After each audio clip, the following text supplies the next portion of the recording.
নমস্কার বন্ধুরা, অপর্ণা মণ্ডল ডেলি ব্লগে সবাইকে স্বাগত। চলে এসেছি আরও একটি সুন্দর ও নতুন ভিডিও নিয়ে। তো তোমরা ট্রেনে বাসে সকলেই চড়েছো আর কাঠি গজা সকলে দেখেছো বা খেয়েছো। তো সেই কাঠি গজা কীভাবে বানানো হয় আজকেই আমার সেই ভিডিওটি। তো সেটি দেখতে গেলে পুরো ভিডিওটি আমার সাথে থাকতে হবে। তো চলুন দেখা যাক কাঠি গজা কীভাবে বানানো হয়। তো দেখতে পাচ্ছ তেলের জার আর বালতিতে জল আর বড় গামলা নিয়ে নেওয়া হয়েছে ময়দা মাখার জন্য। তো এখানে 7 কেজি ময়দা ঢেলে দেওয়া হয়েছে। টোটালে 14 কেজি ময়দার গজা ভাজা হবে। তো 14 কেজি ময়দা একসাথে মাখা সম্ভব না, তাই হাফ করে ঢেলে নেওয়া হয়েছে। দেখো ময়দার মাঝখানটা কিভাবে ফাঁকা করে নিয়েছে, এর মধ্যে ময়ান দেওয়া হবে। তো এই মগটি 1.5 মগ তেল দিয়ে এখানে ময়ান দেওয়া হচ্ছে। এখানে কোনো লবণ ইউজ করা হয় না। জল দিয়ে দেওয়া হচ্ছে এই মগটির 1.5 মগ। আর ময়দাটি মাখা শুরু করে দিয়েছে। এত ময়দা যেহেতু এক হাতে মাখা সম্ভব না, তাই উনি 2 হাত ব্যবহার করেছে ভালো করে হাতে সাবান দিয়ে।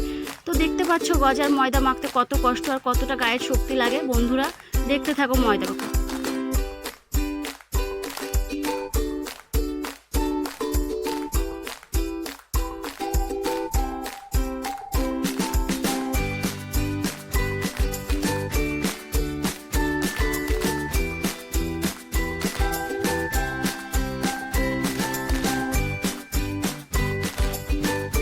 14 কেজি ময়দা মেখে টোটালে 6টা ডো বানিয়ে নিয়েছে।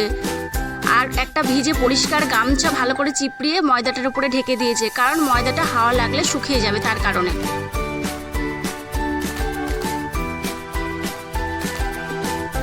এদিকে দেখো উনুন জ্বালানো হয়ে গেছে। কত বড় আঁচে গজা ভাজা হয় দেখতে পাচ্ছ বন্ধুরা। তো কড়াই বসিয়ে দেওয়া হয়েছে। এরই মধ্যে ঢেলে দেওয়া হবে 1 টিন তেল।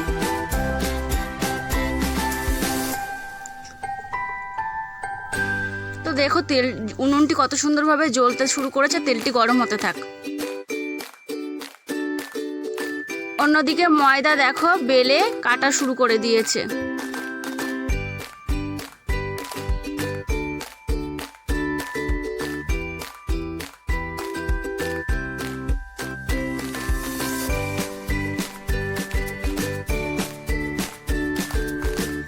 দেখো একে একে বড় বড় রুটির আকারে বেলা হচ্ছে।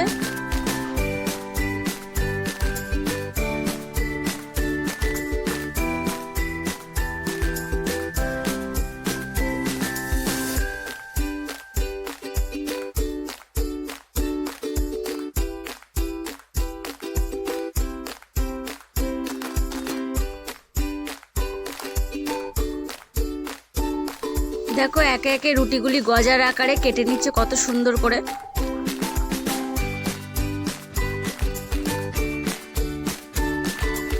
সবগুলো রুটি গজার আকারে কত সুন্দরভাবে কেটে নিয়েছে দেখতে পাচ্ছ। এদিকে কড়াই তেলও বসানো গরম হয়ে গেছে। তো এবারে গজাটি ছেড়ে দেওয়া হবে তেলের মধ্যে।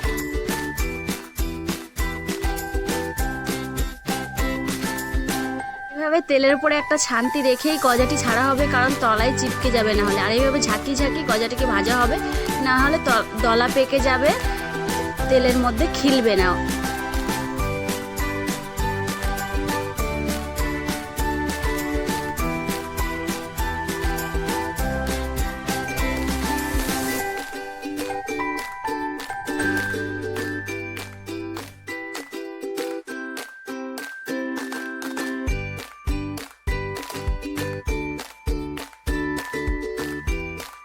গজার রংটি বদলে লালচে হয়ে গেছে, তার মানে গজাটি হয়ে গেছে। এবার তেলে থেকে একে একে ছেঁকে ছেঁকে উঠিয়ে নেওয়া হবে সম্পূর্ণ গজাটি।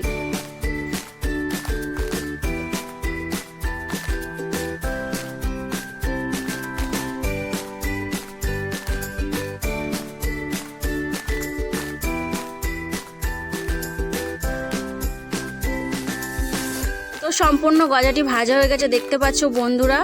তো 14 কেজি ময়দার গজা অনেকটা সময় লাগে, সে তো তোমাদের সুবিধার্থে আমি অল্প একটু দেখালাম। আবারও উনুনে কড়াই বসিয়ে দেওয়া হলো। তো আগের গজা চিনি এর মধ্যে রয়ে গেছে। এরই মধ্যে হাফ বালতি জল ঢেলে দেওয়া হবে।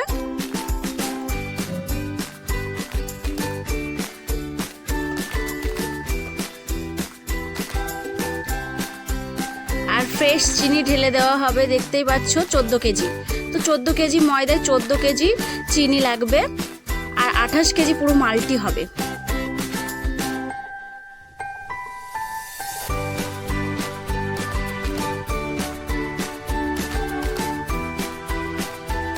আঙুলের ওপরে এক ফোঁটা রস দিয়ে দেখা হচ্ছে রসটি ঠিক মতো হয়েছে কিনা।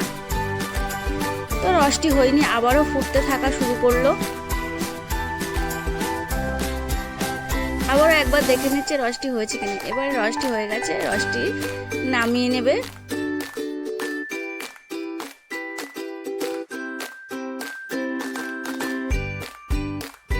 রসের মধ্যে দিয়ে দেবে আগে থেকে গুঁড়ো করে রাখা এলাচের গুঁড়ো। দেখো রসটি এত গরম যে উনুন থেকে নামানোর পরেও ফুটতে শুরু করেছে। এরই মধ্যে ঢেলে দেওয়া হবে কাঠিগুলি।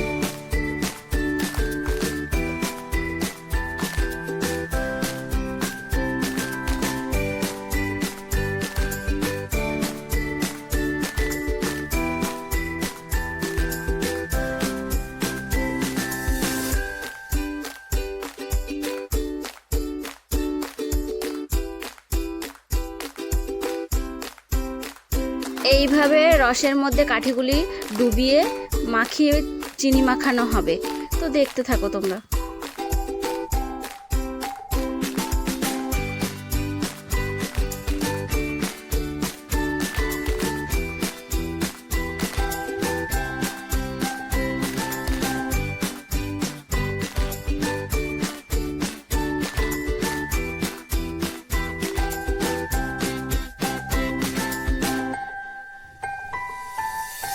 গজাটি চিনি মাখা হয়ে গেছে, একটা পরিষ্কার পেপার পেতে নিয়েছে, তারই মধ্যে গজাটি ঢেলে দিচ্ছে।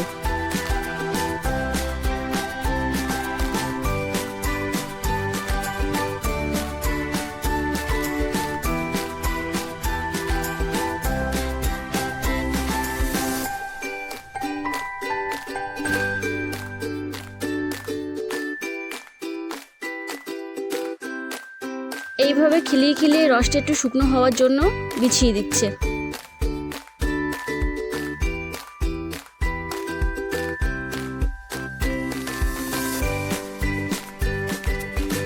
রসটি শুকিয়ে এসছে, গজাটি ক্যানে তোলা হচ্ছে দেখতে পাচ্ছ। নাও ঠান্ডা নাও গরম, গরম গরমই অবস্থায় গজাটি ক্যানের মধ্যে তোলা হবে। তো অনেকটি গজা আলাদা একটা ব্যাগেও নিয়ে নেওয়া হয়েছে, যেহেতু 28 কেজি গজা ক্যানের মধ্যে ধরবে না।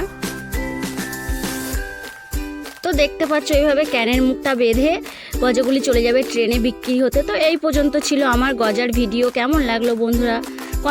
তো দেখতে পাচ্ছ আমার হাতে কিছু গজা খাওয়ার জন্য দিয়ে দিয়েছে। তো অসাধারণ খাস্তা আর নরম মুচমুচে হয়েছিল গজাটি, না খেলে বুঝতেই পারবে না। তো আমি বারবার করে বলছি বন্ধুরা, কেমন লাগে আমার ভিডিওগুলি কমেন্টে অবশ্যই জানাবে, আর আমার চ্যানেলটিকে সাবস্ক্রাইব করে আমার পাশে থাকবে। দেখা হচ্ছে পরবর্তী কোনো ভিডিওতে। ততক্ষণে সবাই সুস্থ থেকো, ভালো।